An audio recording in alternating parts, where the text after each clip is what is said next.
Bonjour et bienvenue sur KTO et KTO Radio dans cette émission dédiée à la doctrine sociale de l'Église. Nous continuons notre découverte du principe de la solidarité. On lit dans le Compendium au paragraphe 193 que le principe de solidarité s'élève au rang de vertu sociale fondamentale parce qu'elle se situe dans la dimension de la justice, vertu orientée par excellence au bien commun. Nous allons expliquer tout cela dans cette émission avec nos invités.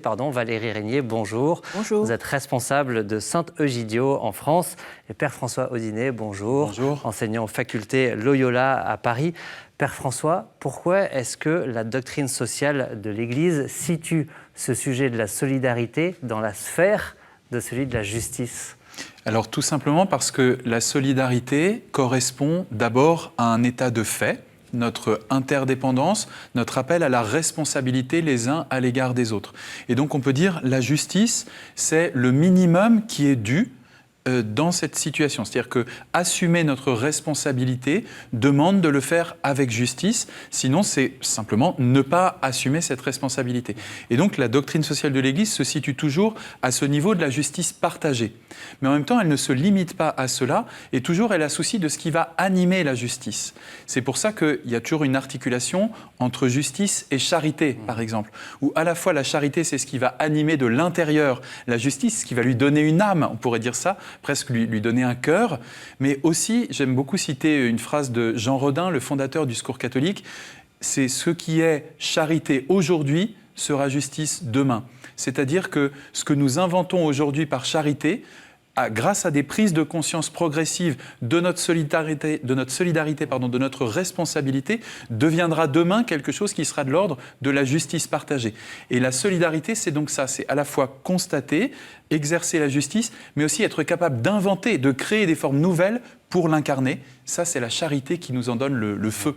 Valérie Régnier, ça inspire, ça rejoint peut-être ce que vous portez aussi avec Saint-Egidio, le fait d'arriver à imaginer des réponses pour que demain, elles s'inscrivent dans ce champ de la justice. Oui, tout à fait. La justice et la solidarité, je crois, sont intimement liées, puisque quand on se retrouve face à des situations injustes, en tant que chrétien, on est face quelque part à un problème quand même. On se sent responsable, pas du monde entier, mais quand même de situations. Ça nous interpelle. Ça nous interpelle et on cherche des solutions.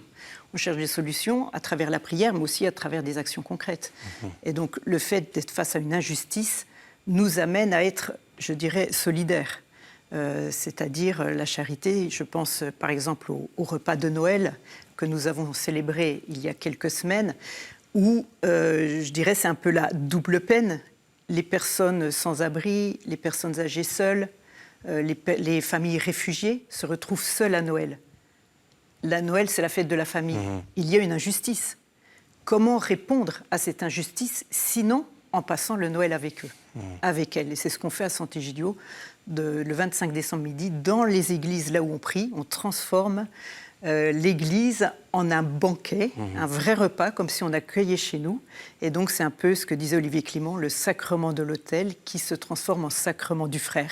On accueille notre frère et c'est une réponse à une injustice d'être seul à Noël. Père François Audinet, la solidarité et la justice sont donc complètement liées. Je cite Sollicitudo Rei Socialis au paragraphe 39. En vertu de son engagement évangélique, l'Église se sent appelée à être aux côtés des foules pauvres, à discerner la justice de leurs revendications, à contribuer à les satisfaire, sans perdre de vue le bien des groupes dans le cadre du bien commun. Donc il y a aussi cette attention au bien commun de toute la société au nom de la justice et en même temps cette invitation à cette attention plus particulière pour les personnes fragiles au nom de la solidarité. Au nom de la justice aussi, c'est-à-dire l'attention au bien commun, elle est au nom de la justice et c'est la forme de justice à laquelle les gouvernants et les gouvernantes dans l'ordre politique sont appelés, mais aussi l'attention à l'égard des plus pauvres, le choix prioritaire en faveur des plus précaires et avec les plus précaires, c'est aussi une question de justice parce que quand ils sont privés de ce qui est nécessaire pour vivre, d'un toit, de l'accès à l'alimentation, d'un travail digne, quand ils sont privés de cela, c'est la justice qui manque. Ouais. Et donc, il ne faudrait pas croire que ce qui leur est dû en justice doit être fait par charité. Vous voyez ? En revanche, la charité, c'est ce qui nous motive à accomplir la justice. Ça, oui. Alors, vous venez d'évoquer quelques éléments très concrets comme justement le partage des biens, la rémunération du travail. Dans le catéchisme de l'Église catholique, au paragraphe 1940, on lit « La solidarité se manifeste en premier lieu dans la répartition des biens et la rémunération du travail.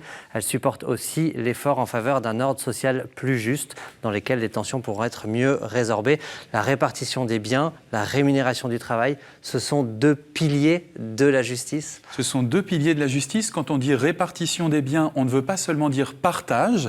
Le partage, c'est ceux qui ont partage avec les autres. On veut dire plus que ça, on veut dire destination universelle des biens. Une doctrine dont on trouve les racines déjà chez les pères de l'Église, qui est que Dieu a donné la terre à tous et que si certains en sont privés, c'est très gravement injuste. Et puis, quand on dit accès digne au travail, eh bien, c'est toujours une actualité.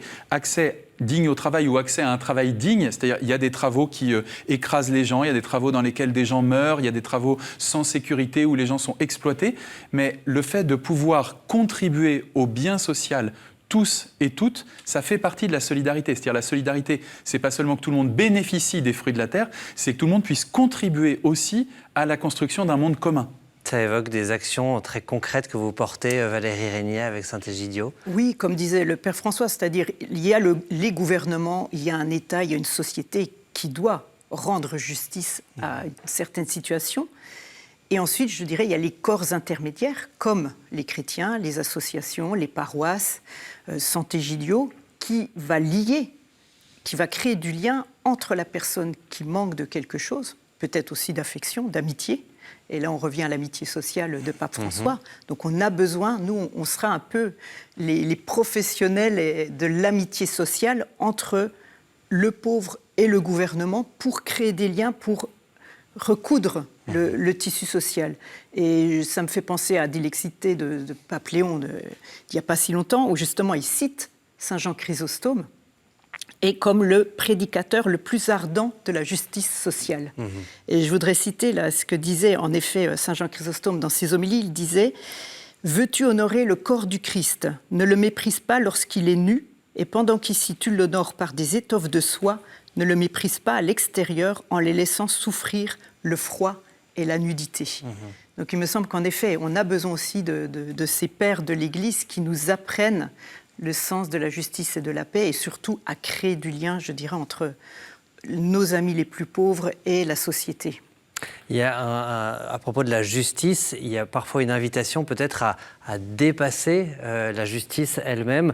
Je fais référence par exemple à une phrase de Jean-Paul II dans son message pour la paix en 2004, me semble-t-il, qui parlait du devoir d'ingérence humanitaire.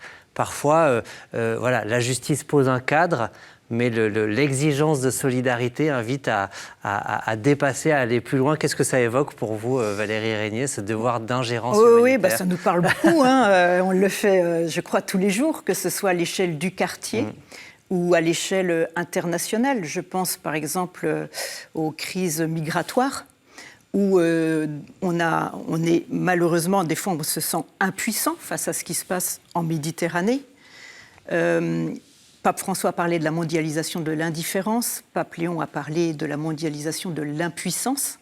Donc Jean-Paul II parlait de l'ingérence humanitaire. Je crois que nous, en signant les protocoles humanitaires avec les gouvernements italiens, puis français, puis belges, nous nous sommes ingérés dans les gouvernements en se disant « stop, ça suffit, on ne veut pas que la Méditerranée devienne un immense cimetière ». Et on a pensé aller à la racine de la traversée, c'est-à-dire anticiper, prévenir la traversée avec les passeurs et aller identifier les réfugiés qui quittent, je parle de la Syrie, les Syriens qui quittent la Syrie à cause de la guerre, qui vont se réfugier au Liban. On sait qu'au Liban, il y a un quart de la population qui est réfugiée. Chacun doit prendre sa part de responsabilité. Et donc, on va les identifier au Liban. Et on propose un chemin sûr et légal. C'est-à-dire, quand ils vont voyager avec Air France, un petit peu de publicité, qui rentre dans la société civile et qui nous aide à des prix très bas. Et puis, donc ça c'est sûr, c'est l'avion, c'est pas le passeur en bateau. Et légal, parce qu'ils ont un visa D, ils sont passés au consulat, on a proposé ces familles. Et donc le gouvernement français, le ministère de l'Intérieur et le ministère des Affaires étrangères, donnent leurs accords pour qu'ils viennent. Et ensuite, il y a un collectif sur place qui accueille ces personnes-là et qui s'occupe de l'accueil et de l'intégration.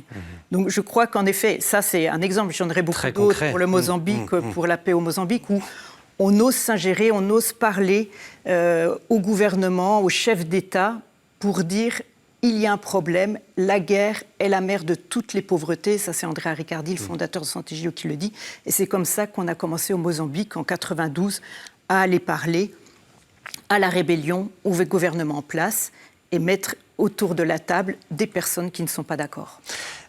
Père François, dans le compendium au paragraphe 195, on lit aussi que le principe de solidarité implique de cultiver davantage la conscience de la dette à l'égard des générations présentes et futures, appelées ensemble à partager solidairement le même don, que ce soit cet engagement pour la paix ou sur d'autres sujets. On peut parler de solidarité aussi vis-à-vis des générations à venir. Tout à fait. Il y a aussi une solidarité à l'égard des générations futures. Il me semble que le document magistériel qui l'incarne le mieux, c'est Laudato Si, disant il y a un enjeu aujourd'hui de survie de l'écosystème planétaire qui porte un enjeu pour de nombreux peuples aujourd'hui qui sont les premières victimes du dérèglement climatique, mais qui aussi est un enjeu pour la vie des générations à venir. Et donc, effectivement, il y a quelque chose de la solidarité qui est lié à la foi en la résurrection. La foi en la résurrection, c'est croire que nous sommes, d'une certaine manière aussi, tous contemporains les uns des autres. Et donc, nous avons une attention à l'égard de toutes les générations à porter à notre génération. Merci beaucoup Valérie Régnier, responsable de Sant'Egidio en France, Père François Ordinet, enseignant aux facultés Loyola à Paris, pour votre éclairage sur ce thème de la solidarité. On retrouve cet épisode et tous ceux qui précèdent sur ktotv.com et ktoradio.com. Et Valérie Régnier, Père François, on se retrouve la semaine prochaine dans un prochain épisode pour évoquer ce sujet de la différence, pour bien comprendre entre la solidarité et la charité. Nous verrons que c'est directement en lien avec ce thème de la justice que nous venons d'évoquer. Donc je vous laisse avec cette phrase du compendium au paragraphe 206. La charité présuppose et transcende la justice. Cette dernière doit trouver son complément dans la charité. À bientôt.